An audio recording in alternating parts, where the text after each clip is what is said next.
Okay, so I could read some excerpts from this chapter on the Superman. Is that Ouspensky? Yeah, this is Ouspensky, but he talks a lot about Nietzsche. Right. So Ouspensky uses the term Superman, but with Nietzsche, the proper term, technically speaking, is really Overman. Yeah. But this is the term that he uses. Right. It's related to Nietzsche, and then does he tie it in with Gurdjieff? No, he doesn't actually mention Gurdjieff. Uh, But have you ever read anything from Gurdjieff about the Superman? well, I mean, maybe the Superman is man number 7 in his system or something like that. I don't know. Well, yeah, I could see that. It's something like that. But I'm not sure what number the Superman would correspond to. But there should be a significant intersection with Gurdjieff, given how much Gurdjieff has influenced his thought. Right. Yeah. A few months ago, I read The Strange Life of Ivan Olsakin. I was surprised. I mean, that's where I first realized that Ouspensky was, quite influenced by Nietzsche as well. Yeah, I briefly mentioned that to you a while back. Yeah, I read it after that. Oh, okay. Yeah, that's great. Isn't that a great book? Yeah, it's a really good book. Yeah, it could change your life. You know, I have a giant box of Russian literature, but I haven't read that much of it. I've read a lot of Dostoevsky, but the other Russians I haven't read as much. Like Turgenev, I've only read First Love. uh, In any case, there are so many well-known Russian writers, but Ouspensky is often not included among them. yeah, Maybe it's because his other writing puts it all in an overarching context, and to seriously interpret his work, you need to look at his entire system of thought. right. But I think the idea of eternal recurrence is from Ouspensky and not necessarily in Gurdjieff. Right. Yeah. So I could start reading. Yeah, sure. Side by side with the idea of hidden knowledge, there runs through the whole history of human thought the idea of Superman. The idea of Superman is as old as the world. Through all the centuries, through hundreds of centuries of its history, humanity has lived with the idea of Superman. Sayings and legends of all ancient peoples are full of images of a Superman. Heroes of myths, titans, demigods, Prometheus who brought fire from heaven, prophets, messiahs and saints of all religions, heroes of fairy tales and epic songs, knights who rescue captive princesses, awake sleeping beauties, vanquish dragons, and fight giants and ogres. All these are images of a Superman. Popular wisdom of all times and all peoples has always understood that man, as he is, cannot arrange his own life by himself. Popular wisdom has never regarded man as the crowning achievement of creation. It has always understood the place of man and always accepted and admitted the thought that there can and must be beings who, though also human, are much higher, stronger, more complex, more miraculous than ordinary men. It is only the opaque and sterilized thought of the last centuries of European culture which has lost touch with the idea of Superman and put as its aim man as he is, as he always was and always will be. And in this comparatively short period of time, European thought had so thoroughly forgotten the idea of Superman that, when Nietzsche threw out this idea to the West, it appeared new, original, and unexpected. In reality, this idea has existed from the very beginning of human thought known to us. After all, Superman has never completely vanished in modern Western thought. What, for instance, is the Napoleonic legend, and what are all similar legends but attempts to create a new myth of Superman? The masses, in their own way, still live with the idea of Superman. They are never satisfied with man as he is, and the literature supplied to the masses invariably gives them a Superman. What indeed is the Count of Monte Cristo, or Rocambole, or Sherlock Holmes, but a modern expression of the same idea of a strong, powerful being against whom ordinary men cannot fight, who surpasses them in strength, bravery, and cunning, and whose power always has in it something mysterious, magical, miraculous? Well, okay. I kind of sense that he's going in the direction of that we should or must become Superman. There's a kind of not quite subliminal, but there's a thread of the idea of self-development in order to become greater than what one is that kind of runs through it. That is a concept there. That is a concept that the Superman is actually within you. Well, you cut through a lot of stuff. I could go to the latter part of the chapter. Uh-huh. Basically, he frames it in an interesting way, which is that looked at in a Kantian sense, with time and space as kind of fundamental aspects of our perception. Yeah. As a fundamental structure of our mind. There's this idea that when we think of the infinite, we really can't conceive it outside of a spatio-temporal schematization. Right. And there's a context wherein people are waiting for the Superman. But he makes the point that, at least within the framework he's working, that there is a realm which transcends time. That time has to do with our particular mode of perception. Mm-hmm. And in a type of hyperdimensional reality, everything already is the case. Right. I mean, he's essentially talking also about parallel worlds. Like in a given moment, there are a certain number of ways that something could happen. Right. And he frames it as if actually all those things are happening and branching off in different directions. Uh-huh. So it's almost like instead of just a world line, it's like a giant hyperspace phase space that contains all world lines, like all these possible solutions to the world reality equation. Right. And that this frustration, this sense of having to wait for the Superman, has to do with our mode of perception, and that the Superman already is that fundamental truth about eternity. I see. Right. Yeah, I was thinking about the world line as you were speaking.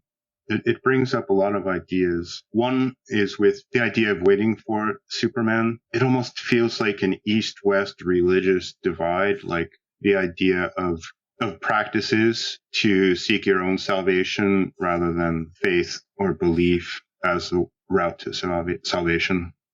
Well, at one point, he talks about Moses as a kind of Superman, because Moses can interact with God in some way, whereas the other people can't, and they need Moses as an intermediary. And then Buddha is also a Superman, but in that context, there actually is no God. Right. Although that's not that simple either, is it? Right. You've got, well, a lot of this actually is sort of, you could say, Peterson adjacent. He talks about like the archetypes and, for example, the image of, the highest good or the most powerful being is a sort of archetype. You could say like the Godhead in one sense, or the complete fulfillment of one's potential on the other hand. Yeah, I'll give a nod in his direction for that. It's an interesting point that he brings up the devil in terms of, like, now that you're speaking of the archetype of a kind of, no, we should be careful too, because Wilber would say, no, these aren't archetypes really. But when he's talking about the devil, he brings up Dostoevsky, and he says, the devil whom Ivan Karamazov, that's actually the correct pronunciation, is Karamazov. I was not aware of that, but it is. As far as English speakers go. Well, do you know how to pronounce? Like, how would you pronounce it? I don't speak Russian, so. Right. Well, I mean, that was right. That was the best pronunciation I could. I always heard like Karamazov. So Ivan Karamazov is a parasite in check trousers who suffers from rheumatism and has lately had himself vaccinated against smallpox. The devil is vulgarity and triviality embodied. Everything he says is mean and vile. It is scandal, filthy insinuation, the desire to play upon the most repulsive sides of human nature. This is how he shows he's sympathetic to this depiction of the devil. And to be clear, he doesn't believe the devil exists. Like when he says the devil is in fact the father of lies, that the great lie is that the devil exists because that's basically a way that we don't take responsibility for our lives. But what's interesting is that people have this idealized vision of the devil where he's actually so beautiful and superior in every way, but he has fallen. But that's part of a confused notion of the Superman. Which I would also relate to the pre-trans fallacy, a basic inability to distinguish between going up and going down. Right. And I would also relate that to this whole mad genius serial killer Hollywood kind of cult reality that's been created in the United States. Yeah. My favorite television serial killer is Wyndham Earle from Twin Peaks. Yeah. You laugh. I'd be curious about your insight as to, or like what your hunch would be about why I would pick him. Yeah, that's why you would pick Wyndham Earle. Well, he certainly fits with some of the interpretations that we've been talking about in terms of, mistaking upward and downward. And, he basically ends up getting clowned because of, I don't know. There's, there's all of that talk about how brilliant he is and, that he's a chess master and all of that. But then it really seems like, he's just completely deluded about everything anyway. Yeah. Okay, so in Ouspensky's new model of the universe, we read the following. Pilate's essential feature is that he sees the truth but does not wish to follow it. In order to avoid following the truth which he sees, he has to create for himself a special skeptical and mocking attitude towards the very idea of truth and towards the adherents of the idea. In his own heart, he is no longer able to regard them as criminals. He has outgrown this, but he must cultivate in himself a certain slightly ironical attitude towards them, which will allow him to sacrifice them whenever it is necessary. Pilate went so far that he even tried to set Jesus free, but of course he would not have allowed himself to do anything that could compromise him. This would have made him ridiculous in his own eyes. When his attempts failed, as probably he could foresee, he came out to the people and washed his hands, showing by this that he disclaimed all responsibility. The whole of Pilate is in this. The symbolical washing of hands is indissolubly connected with the image of Pilate. The whole of him is in this gesture. For a man of real inner development, there cannot be any washing of hands. This gesture of inner deceit can never belong to such a man. So Ouspensky wants to contrast him with the Superman, and he is reading the figure of Jesus as being a type of Superman. Yeah, that totally makes sense. And that ironical stance as a way of hiding away is, well, ubiquitous. It sounds very much like the modern world, doesn't it? Yeah, it does. Or I should say the postmodern world. Yeah. Any time recently that life has become sort of realer for me. I've kind of had the same revelation over and over again, and that is basically of people hiding away. And, well, the world is, even without modern stupidities and violences and so on, the world is full of pain. And that pain is enough to want to hide away. And I think part of the hiding away from the pain is a kind of pretending that it doesn't exist. And then that pretending becomes basically the way that the world is seen. Well, it's kind of funny because the way that we're discussing the idea of the Superman is, I think, unfamiliar to people if they look at it from the context of Nietzsche.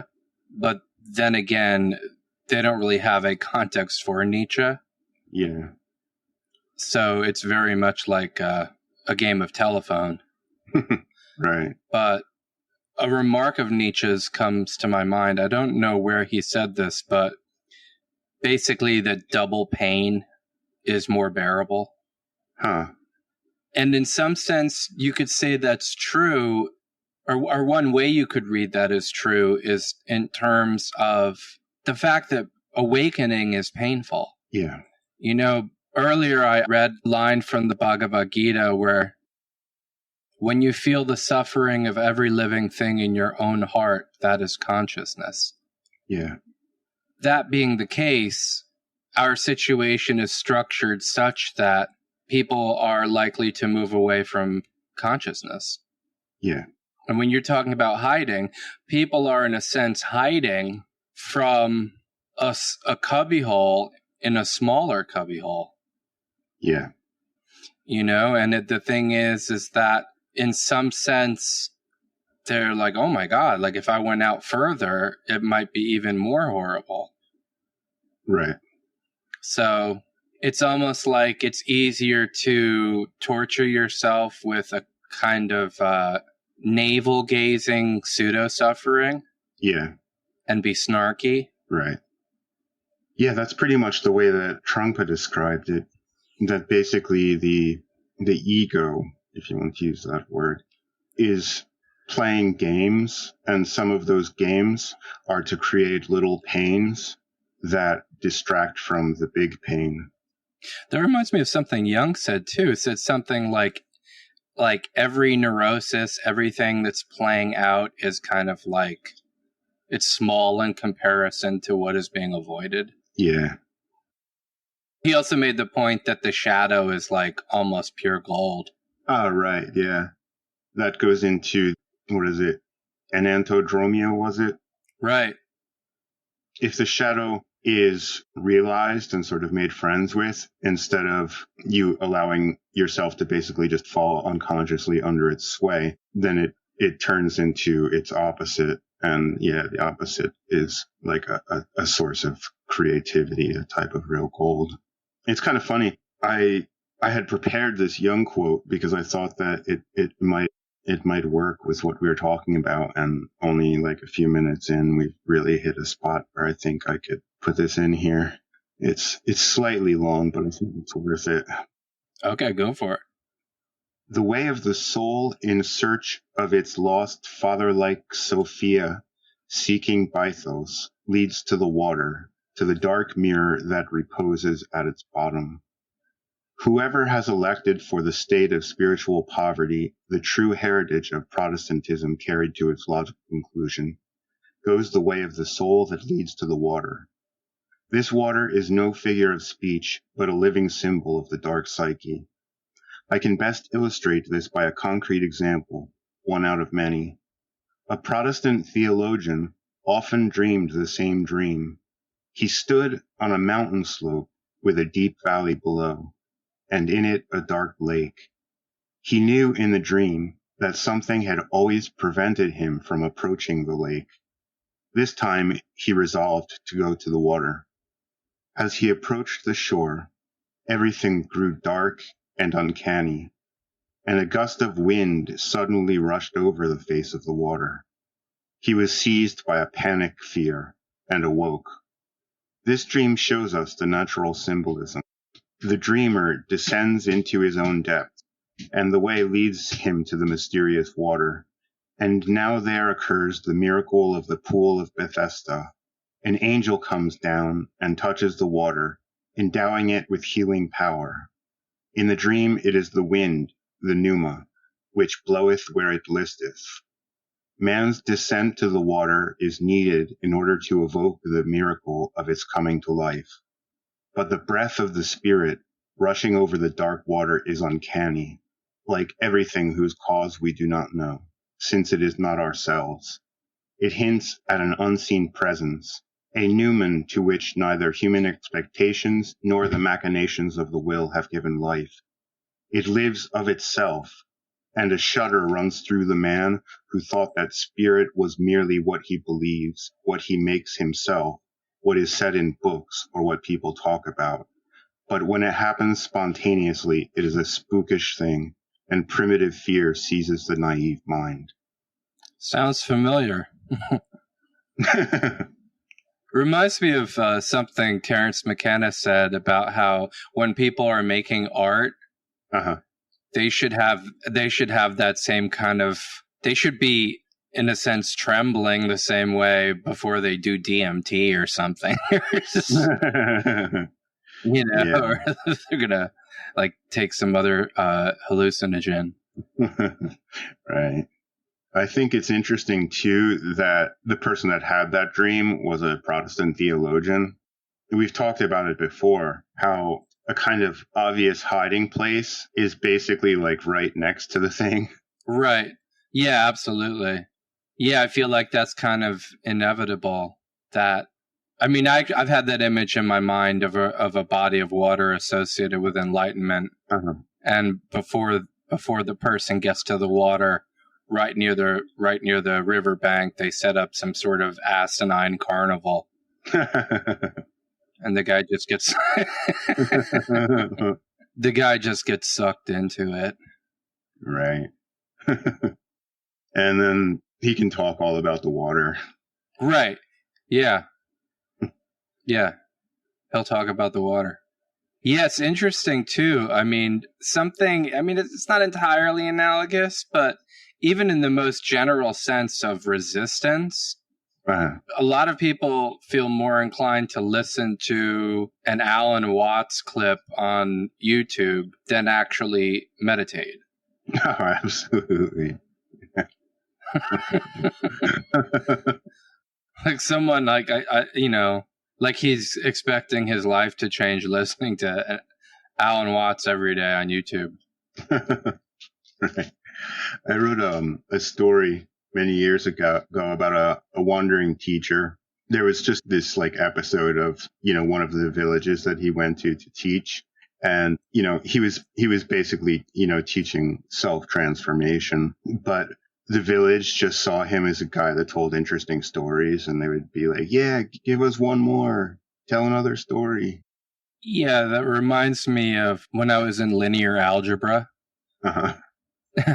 The teacher said, all right, this is ridiculous. You guys think you're watching television. Well, now what we're going to do is go one at a time, and you don't know who I'm going to choose next. You're answering questions. This is the same guy. This is the same guy.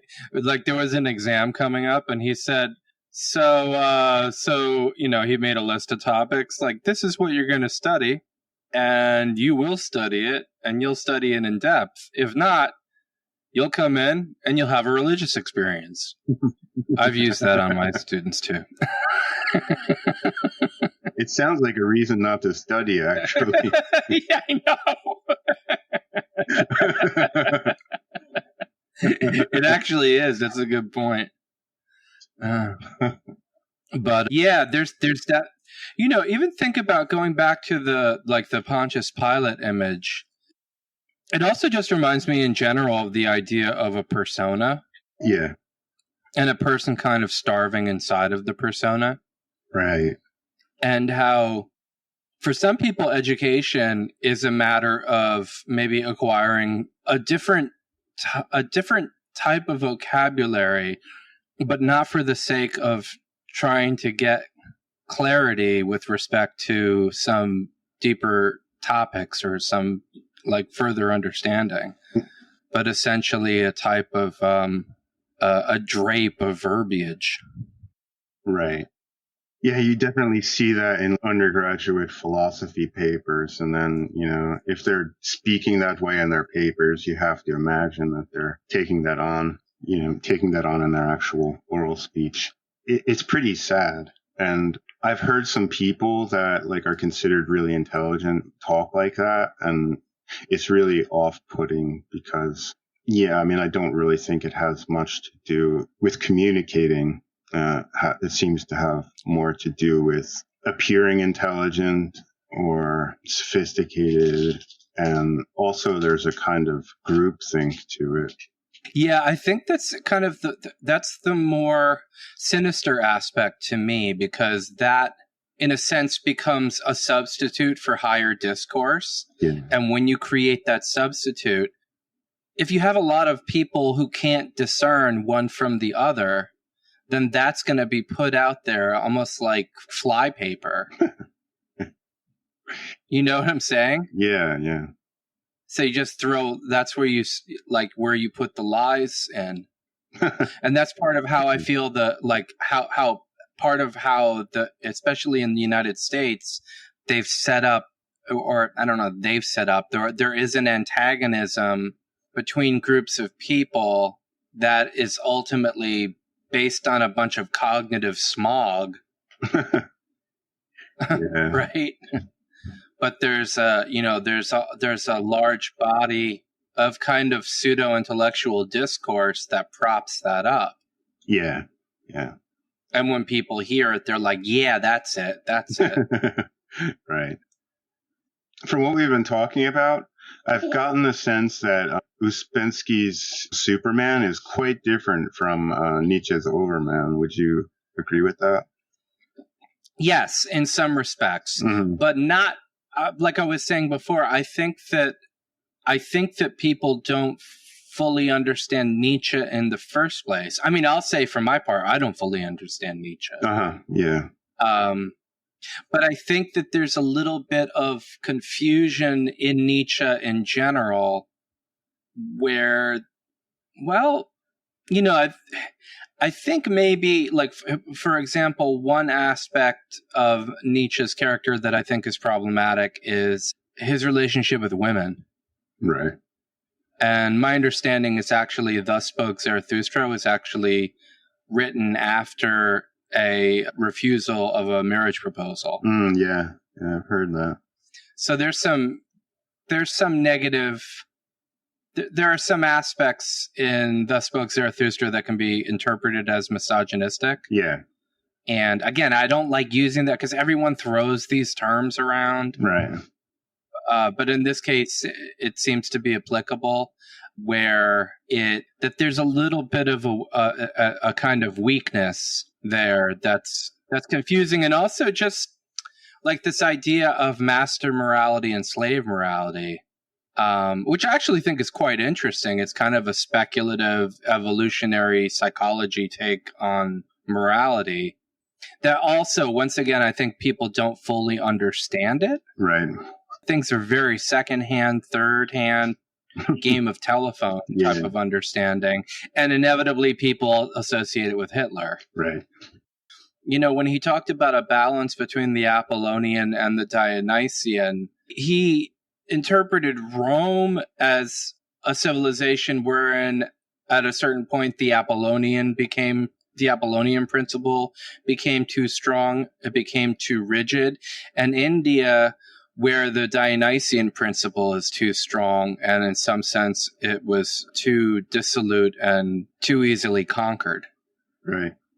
So I think that might be related to his general feeling about Buddhism in general. Well, India being the birthplace of Buddhism, and really, in a lot of respects, Buddha distilling the deeper levels of understanding that you already find in that literature. I think in a sense it's kind of like, when Wilber talks about how the idealists in Europe were on the right track, but they were essentially kind of trapped in the perspective only of the mind because they didn't have any discipline like yoga that they were practicing. Yeah. I think that there might be an element of that active in Nietzsche, where from the perspective he was operating from, maybe that's the best that you could do in the event, your own. It's hard to project something about how people would think in new categories. Yeah. But I think that, even if you take this is from Zarathustra's discourse. Right? If you take this, you could say, well, that's taking that out of context, but just listen to this for a moment, where Zarathustra is talking to the sun. Like you, I must go down, as men to whom I want to descend call it. So bless me then, tranquil eye that can behold without envy, even an excessive happiness. Bless the cup that wants to overflow, that the waters may flow golden from him and bear the reflection of your joy over all the world. Behold, this cup wants to be empty again, and Zarathustra wants to be man again. Thus began Zarathustra's downgoing. Now, if you just listen to that could sound like someone who is sitting on a mountain and achieved some kind of enlightenment. Right. But preferred not to have a kind of arhat state of exaltation, but wanted to connect with humanity. And in that kind of like going down, in that kind of, in a sense, there's something humble in that act that actually does sound in some sense like a bodhisattva. Right. Right? It's not just like within the perspective of achieving some enlightenment in isolation. Right. If it truly is pervading, if when you feel that pain, you are actually feeling the pain of, all the creatures everywhere, right, then if your identification really is to that level, then it would make sense that you would kind of expand out. Yeah. And in that sense, Overman, the idea of Overman is really kind of almost an image of, man as caterpillar, chrysalis, and then butterfly. Mm-hmm. Or camel, lion, and child. Maybe when people think of Overman, they think too much of a lion. Yeah. When it would be the baby or the child instead. Yeah. Which would go well with the end of 2001. Yeah, that's a good point. Right? Because that's the soundtrack is based on Thus Spake Zarathustra by Strauss and that final image of a fetus. Right. I watched a movie last night with all of this really strange imagery, and it was really kind of hard to follow. But these two characters were chasing after this glowing stone, and was it green? It seemed it changed colors, but as they got very close to it, they started like pushing one another out of the way to get to it, and then then one of the characters actually got close enough to see. This is probably just my interpretation of it. It was really like a sort of complicated imagery, but as one of the characters got close enough, it wasn't a stone anymore, but a point of light. And then that light was them being born. So like the whole thing was taking place in whatever space exists before birth. And the two were trying to, maybe in like the sort of like the way the Buddhists talk about it, that you choose your own parents. And it was like two people competing for the same mother, something like that. Oh. I don't know. It just made me think of that. But the other thing I was going to say is, how much Schiller have you read? Not very much. Not very much. Because when I was getting deep into Nietzsche's Apollo and Dionysus, I ended up stumbling across Schiller. And he has these two forces called the sensuous and the formal. And it really maps well onto Nietzsche's pair. And Schiller came before Nietzsche, so I thought maybe there might have been some influence there, although the basically German philosophy of that time, everyone seemed to be into the whole like dialectical tension idea. Right, right.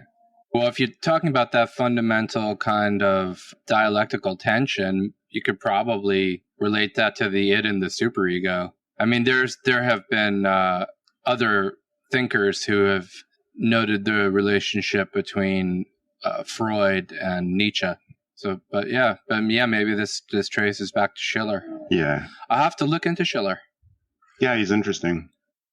On the Christ figure as the Superman, I guess this is a sort of way of going about it from the idea of like the sort of foil that the Superman is not supposed to have. But a few weeks back, I watched this sort of obscure movie from 2006 called The Conclave. Okay. It's about the 1458 conclave, which is where 18 cardinals from all different countries came to Rome to have a debate over a number of weeks and elect a new pope. And it's done really historically accurate. And you see the whole thing take place through the eyes of a young Spanish cardinal who, is sort of new to the whole thing. And so, you get to see it. Right. He's about as ignorant to the process as we are. You find out that all of the cardinals are working these like multi-level plots of favors and extortions to get themselves or their guy put up at the Pope.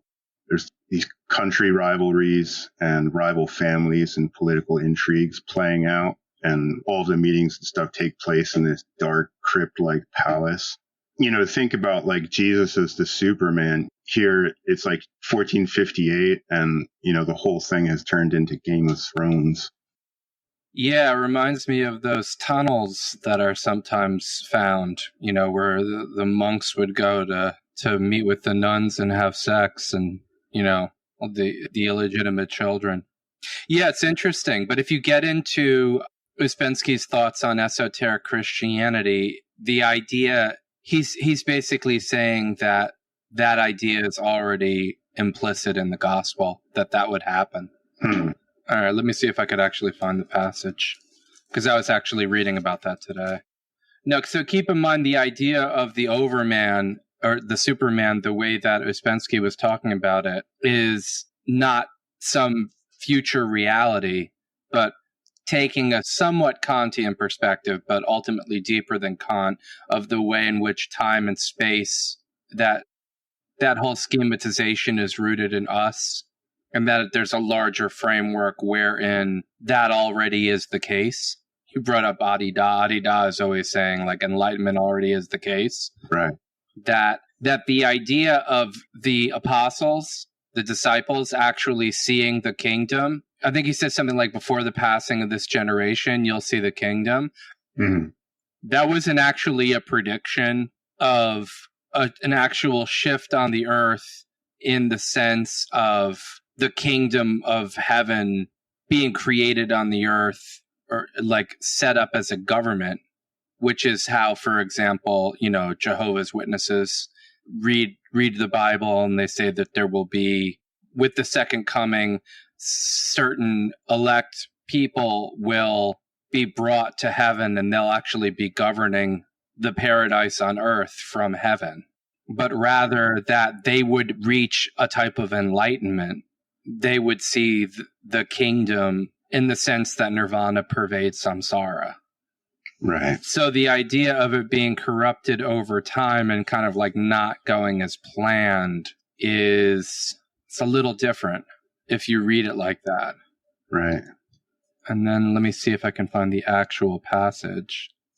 He that loveth his life shall lose it, and he that hateth his life in this world shall keep it unto life eternal. If the world hates you, ye know that it hated me before it hated you.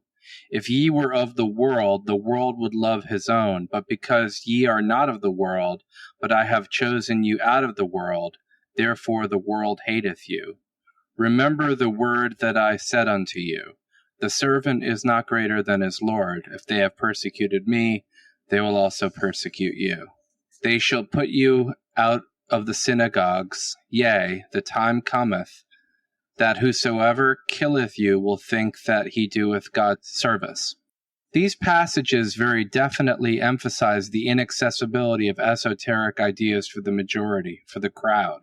All these passages contain a very definite foreseeing of the results of the preaching of Christianity, but generally this is understood as the foreseeing of the persecutions for the preaching of Christianity among the heathen, while in reality, Jesus certainly meant the persecutions for the preaching of esoteric Christianity among pseudo-Christians, or for endeavors to preserve esoteric truths in the midst of a church Christianity that was becoming more and more distorted. Mm-hmm. And just to give some context for that, keep in mind that the Albigensian Crusade was completely in-house. That was in France, right? When they were going against the Cathars, which was Cathar heresy. Yeah. No, I'm not saying that the belief of the Cathar. I mean, I know that they say the belief of the Cathars, in some sense, they link it to the Bogomils of what is now Bulgaria. Mm-hmm. That there've always been these kind of quirky. There's always been this kind of shadow of Christianity. And probably a lot of that is wrong, too. I don't know. Yeah. But to really give the context, Ouspensky is interpreting the story of Jesus ultimately in the context of the fourth way. Uh-huh. And as the issue of a school. How do you mean? Like we were talking about before, in some sense, the real Superman would be part of an emergence of a school on this planet. You know, when they talk about like type 1 civilization, yeah, I forget what the origin of that idea is, but the only way I can foresee there actually being a type 1 civilization where we actually live in a balanced way on this earth, and we're not kind of involved in these really kind of totally stumbling in the dark kind of struggles between people.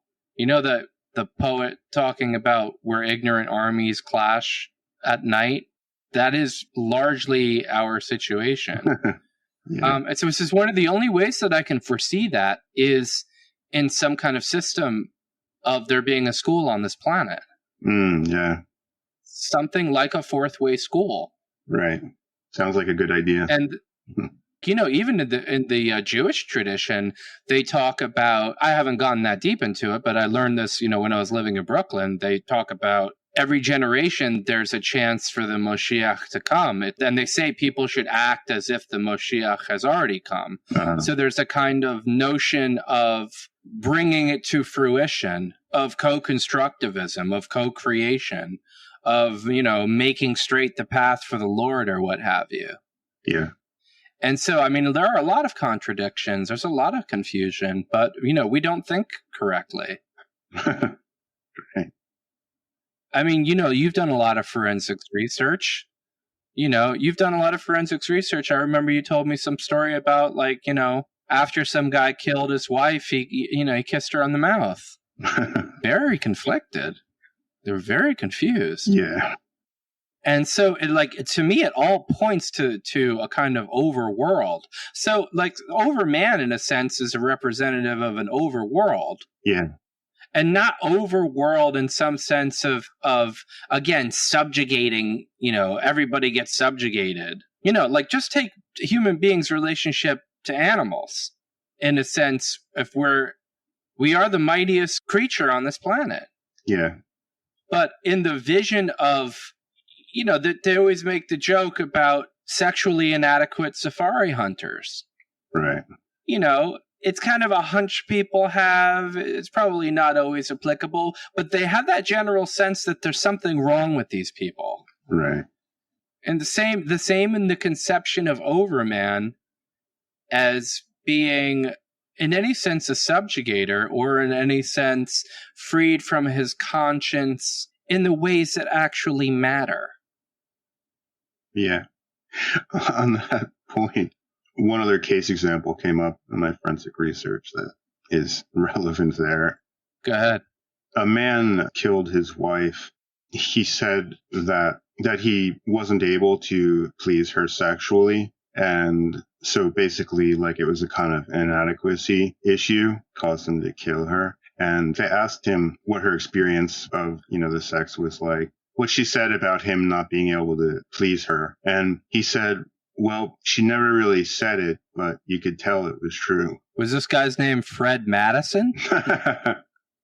I tried to give Adida's autobiography a read, and I couldn't get very far into it because it was just really more of that confusion about whether the persona that he is God, or if something else within him is God, and so on. But you just talking about how enlightenment is already there, that the Overman is already here. Yeah. It made me recall Alan Watts wrote the foreword to his autobiography called The Knee of Listening, for whatever reason. Just to excerpt from the first two paragraphs, Alan Watts talks about the same thing. And then, I just want to make a short comment about it.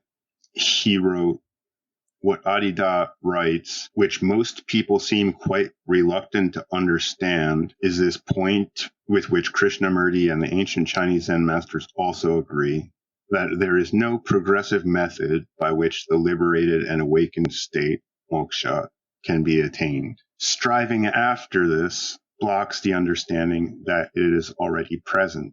There is actually no necessity for a road or obstacle course to that which is.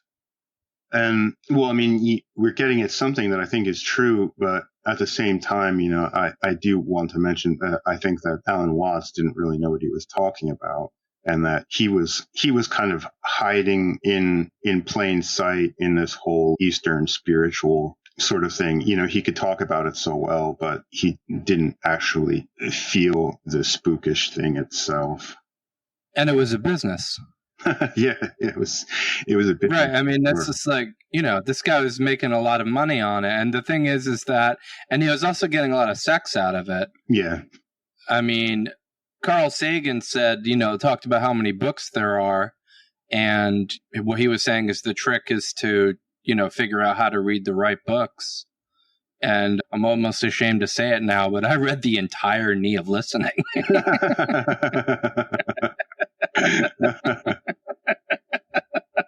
That was a long time ago. I feel like I'm one of those people who got a lot smarter after a brain injury. Yeah. Yeah, I was a pretty big Watts fan, I guess you could say. So I guess there's sort of parallel lives going on there. Some of what he says is really interesting and great. Oh, yeah. I mean, I think that he was a genuine student of the East. And, one of the first that could do that and then relate it to the West. And, he was eloquent and all of that. But it was, more schoolboy student than sitting on the mat in silence student. And when I started living in the East and exploring these things, I found a lot of ways in which he was also just incredibly wrong. And then I was like, wait a second, what was Alan Watts, And then I looked more into him, and, I was really shocked by some things like, that he died of alcoholism. Right. Well, to take the example of what you mentioned from the introduction. Yeah. Krishnamurti. Right. Krishnamurti was basically chosen by the Theosophy Society to be their leader. Right.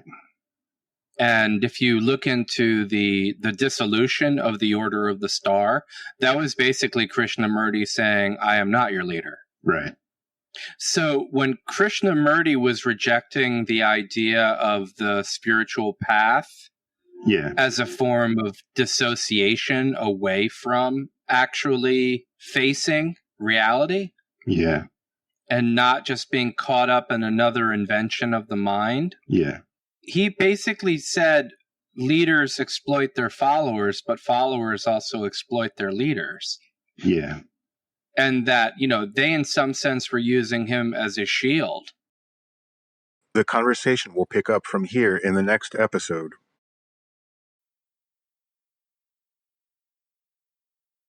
So do you want to just try to wing the outro and see what happens? Yeah, I think winging the outro is a good idea. We could say, if we were going to record an outro, then maybe we should say this and that. Yeah, like you've been listening to Phenomenoumena with co-hosts Ray. I am he. And Gino. Yeah, well, we could do it like that. Yeah, and then we could direct them to all the places where the podcast would be found. Spotify, iTunes, wherever they are. And, check out our webpage, Phenomenoumena.com. What about using this? Can we use this? Yeah, I think maybe we should use this.